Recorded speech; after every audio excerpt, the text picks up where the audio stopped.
Hi, I'm Romina Marino, the editor of the Financial Pipeline. And as part of the Financial Pipeline Expert Series, we're here today to talk with Dan Riverso of Jesselton Captial Management about the Canadian family office landscape.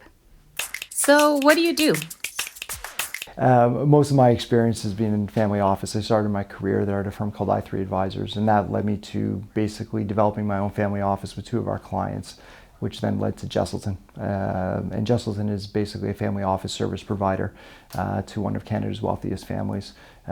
We help to facilitate basically an objective of theirs, and it has been about 5 years in the making, and we've sort of just been plugging along on that. So, what is the purpose of a family office? It really depends on sort of how the family made their wealth, what their objectives are, whether it's to grow their wealth or capital preservation or to pass money on to the next generation. And every single family has a different objective. And when you start speaking with families, you can start to sort of flush those out, and then you start figuring out, okay, you know what, maybe we should discuss this a bit more. How can we help you achieve that goal? So it's not necessarily just investment type options. We can do structuring, or we can do educational, family governance. We can help with business governance, and if not, we bring in investors, or not investors, outside third parties, professionals to help with essentially achieving their objectives.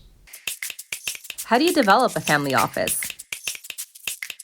Most families typically, as they go through the journey of developing a family office, they start realizing that they hit roadblocks. And it could be anything from accounting to maybe custody of their assets to bringing the kids into the conversation. So there's a lot of sort of milestones, I guess you could call them, as you go through developing a family office. And at those different milestones, they might have questions. And so through my career, I've helped basically families answer those questions and sort of move them to the next level. Which families need a family office? The general rule of thumb is about $100 million for a family. So, a family's built wealth over a number of generations. They sort of hit that mark, and they start to realize that maybe we should bring all this in-house because now we have more family members to worry about. It's become more complex. If you sort of look at the life cycle of a family office, I'll give you an example of home builders or a construction company. They start off building one house, then it's two, then it's eight, right? And as they're going through that progression, they're dealing with their local banker or their accountant. But as they start moving into, say, condo development, and they start generating more revenue, and the generations sort of grow, so it's not just the husband and wife anymore. Now they've got 15 grandkids that they have to worry about, whatever the number is, right?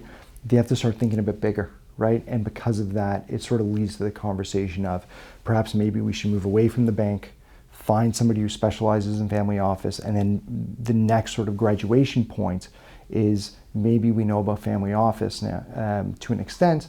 We'll develop our own family office that meets our specific needs. How does a family office grow? In Canada, in our industry, you can graduate. Most people just very basically graduate from the teller to the private banker at the bank to an investment advisor, then to an asset manager, then to a multifamily office. And as they go through that progression, there comes a point where they've sort of learned enough and they realize that maybe they need just to bring it all in-house, right? To hire people that they trust. That's a big thing in family office, hiring people that you truly trust. Those people essentially become part of the family. Even in my experience, I still speak with my old clients because we have a relationship. But it's the realization that maybe that multifamily office doesn't really meet our needs, because when you look at multifamily offices across Canada, they do specialize. Some are financial planners, some are investment people, some are tax people, et cetera, et cetera. It's very hard to bring them all into one sort of bucket. There's some multifamily offices that do it generally okay, but it's really not like the traditional European family offices. Now keep in mind, European family offices have 500 years or more of sort of experience in this. In Canada, it's still relatively new. We're talking only a couple of generations of family offices. So to an extent, we're still sort of learning and developing here in Canada. How old is the idea of a family office in Canada? I'm sure there's probably a couple, but it's probably maybe 75 to 100 years old, maybe around there. I mean, there are some older families in Canada, but it's really a European type of idea because they've gone through multiple generations. I mean, you look at the royal family as an example in England, if you're watching The Crown, you know, they sort of detail, if you watch the show, how things get sort of passed on from generation, how decisions are made, and so on and so forth.